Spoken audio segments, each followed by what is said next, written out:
Olá, a graça e a paz do Senhor Jesus.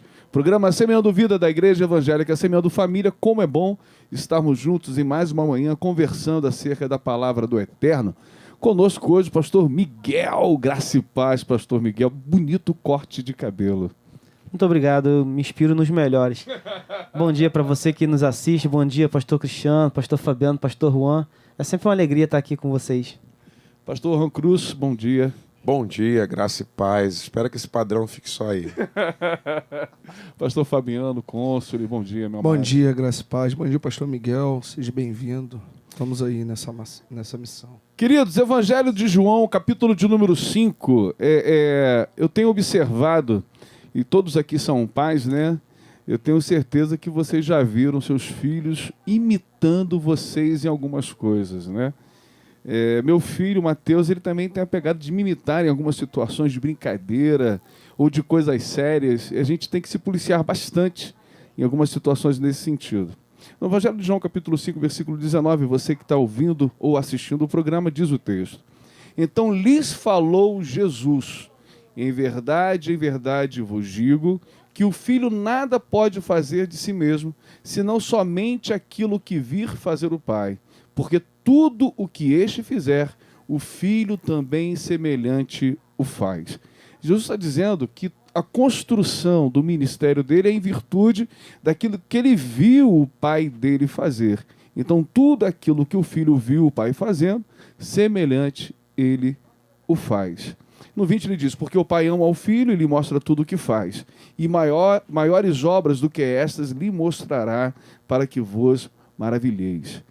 Amado, você que está ouvindo, você que está assistindo, os pastores que estão aqui, a gente vê que nessa fase de tempo, nessa realidade hoje de vida, as pessoas têm imitado todo tipo de situação. Mas quando a gente fala de paternidade, imitar a figura paterna, a gente pode pensar numa liderança, a gente pode pensar no professor que inspira um aluno, a gente vai pensar numa forma geral, em um contexto, de que forma nós estamos inspirando, né, os nossos filhos ou os nossos liderados de uma certa forma. E de que maneira você que está ouvindo ou assistindo o programa tem se espelhado em alguém ou se inspirado em alguém para ser quem você é. Porque a gente vai denotar algumas coisas. Exemplo, uma vez eu vi um pai pegando um copo de cerveja, molhando o dedo, né, e colocando na boca do filho, colocando a chupeta dentro da cerveja e dando para o filho poder experimentar. Eu vi um pai falando para o menino, vai lá, levanta a saia da sua tia, levanta a saia dela. O menino começou a fazer essas coisas. Se tornou um pedófilo, o outro se tornou um alcoólatra. A gente vê que algumas coisas que a gente replica, ensina, a gente traz problemas deveras num contexto geral para a nossa família. Isso é muito sério, né, pastor Juan? A gente está falando de bases, né? E quando a base é ruim, muito provavelmente o que vem em cima está comprometido. Há alguns tempos atrás, uma expressão era muito usada, né? Nós somos forma. E qualquer coisa que parte da gente ou tem uma interferência a partir de nós, dependendo de como é o estado dessa forma, isso pode representar o que vai replicar. Então, pai, o seu filho vai ser a continuidade daquilo que você é sobre ele, de influência. Se você é um líder, se você é um gerente de uma empresa, é o dono de uma empresa.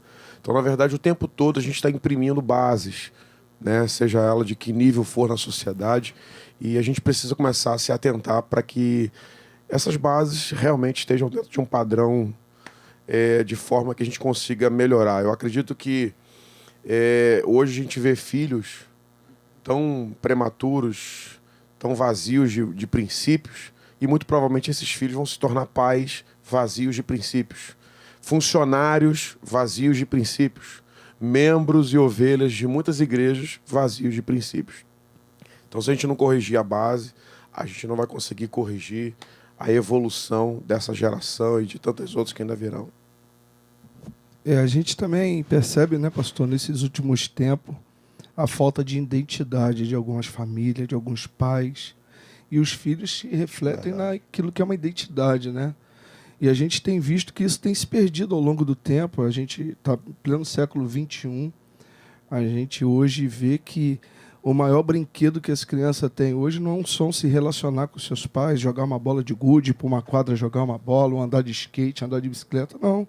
É muito mais fácil hoje imprimir uma identidade, ó, se interte aí porque não vai me dar trabalho. Mas sabe-se lá com que tipo de interção contato, e contato que está tendo aqui, né, nesse momento de ficar envolvido nessas redes sociais, onde a gente tem visto essa degradação da juventude e daquilo que são os próprios pais, né, perdidos, como o pastor Juan colocou, vazios, e tem se tornado geralmente uma geração vazia. Você pergunta hoje para um jovem de 15 anos, você que está nos assistindo aí, o que você quer ser no futuro? Não sei. Então, não tem determinação, não tem curso na vida.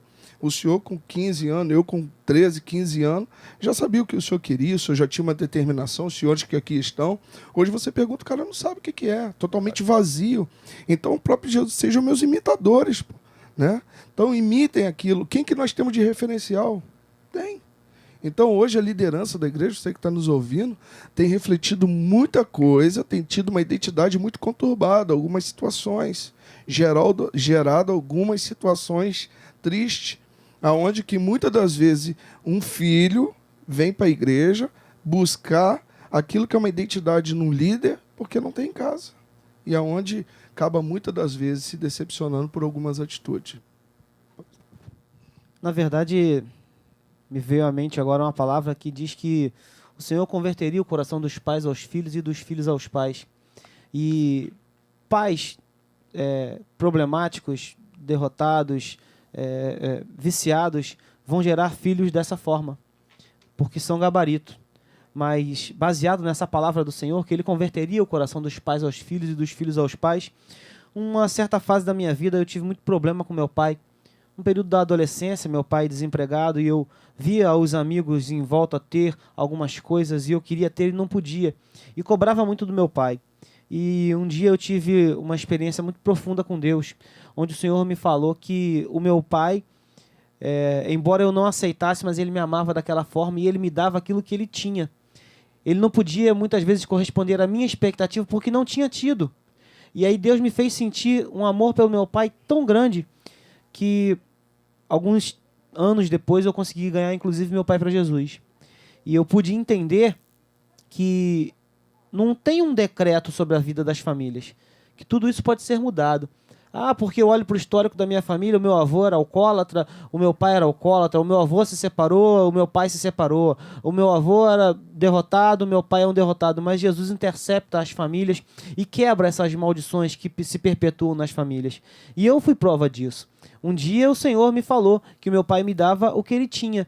E eu pude entender o coração do meu pai, e hoje eu creio, vejo o reflexo na vida dos meus filhos, e ouço isso da própria boca deles, que eu correspondo a eles naquilo que eu tinha para mim como cobrança, de querer ser um pai melhor do que meu pai foi para mim. Não porque ele não queria, mas porque ele não podia, porque não tinha. Mas se hoje eu tenho, hoje Jesus me mostra, me dá a base, a gente tem a base, tem a palavra, tem informações, e, enfim, a nosso acesso, para a gente poder ser um bom pai, ser um bom exemplo. E ser um bom pai não é ser o pai que diz sim para tudo, muito pelo contrário. É ser o pai que muitas vezes sabe dizer o não, sabe conquistar o filho, sabe estar com o filho, sabe otimizar aquele tempo. Porque às vezes passa na cabeça da pessoa que ser um bom pai eu preciso estar muito tempo com o meu filho. Todos nós que gostaríamos de ter muito tempo para passar com os filhos, mas não temos.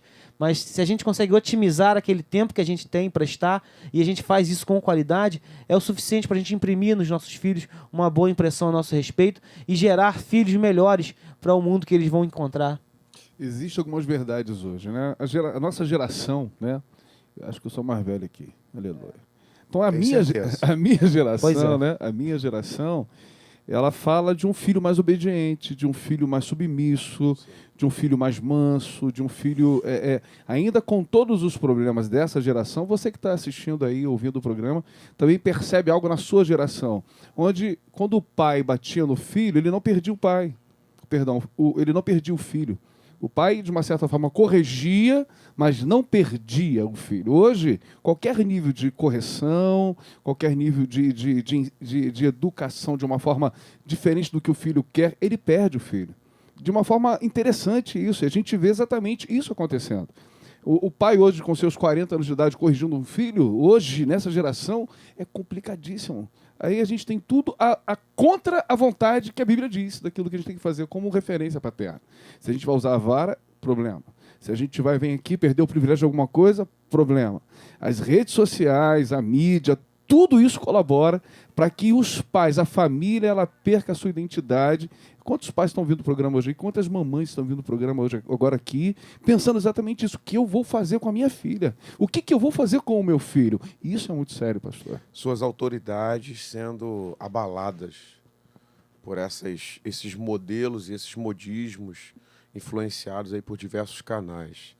E aí muitos pais acabam assumindo a maneira prática. E nem sempre a maneira prática é a maneira eficiente. E aí você que nos assiste nesse momento, nos ouve nesse momento pela rádio, você vai ter que fazer algumas decisões. E se você decidir sempre pelo prático, o pastor Fabiano citou algo, né? Os pais tomados por a correria, a dinâmica acelerada do dia a dia, enfim, faz o quê? Toma. Nunca, eu vi alguns dias atrás a estatística mostrando o número crescente de pais procurando escolas de período integral para filhos com menos de 6 anos de idade. Na verdade, você percebe que não é uma preocupação com o ensino, porque uma criança de 6 anos, até 6 anos de idade, ainda não é essa fase de desenvolvimento desse ponto de construção, de profissão e tudo mais. Se fosse a partir daí, talvez seria uma preocupação com o intelecto e tudo mais. Mas, na verdade, é alguém querendo encostar o filho num lugar às 8 da manhã e pegar às 8 da noite. Liberar do trabalho. Entendeu? Porque o pai precisa trabalhar, a mãe precisa trabalhar.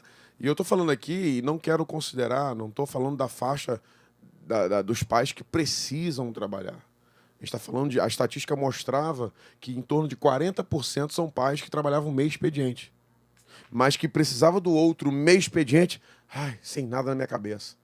Então isso mostra, tá certo, o quanto frágil essa paternidade, essa maternidade estão na hora de imprimir modelos. Dá trabalho imprimir um modelo, dá trabalho estabelecer uma base sólida, bem construída. Então é melhor terceirizar isso. Terceirizar é optar pelo prático, mas nem sempre pelo eficiente. Dá trabalho ter um relacionamento de sim e não com o filho sem perdê-lo. Sim, não. Construir. Porque você dizer não dá sim para pro chegar filho, lá no final e dizer um não. Sim. Os que perdem pelo não é porque, na verdade, foi Não souberam sempre construir. sim, sim, sim, sim. O dia que você falar, cismar de falar não, Mas vai perder. porque dá trabalho.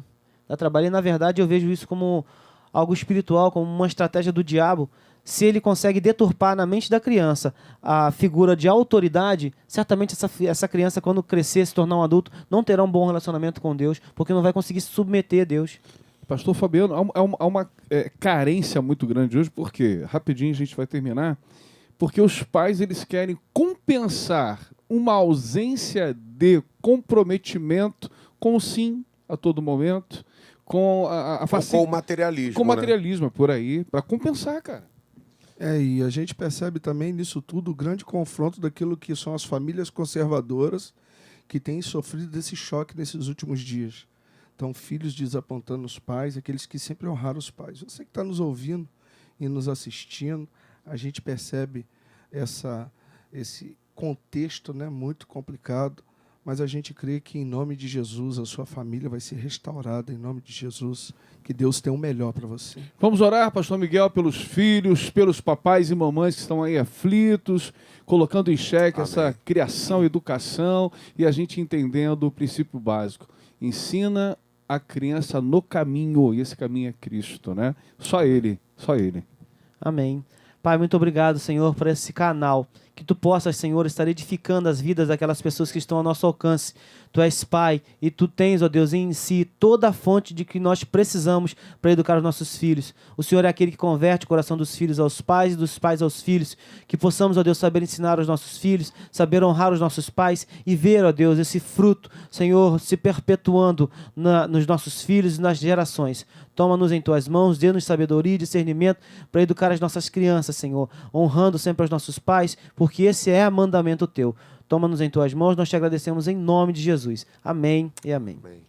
Abraço, querido. Beijo no coração. Deus te abençoe. Deus abençoe. Paz. Paz.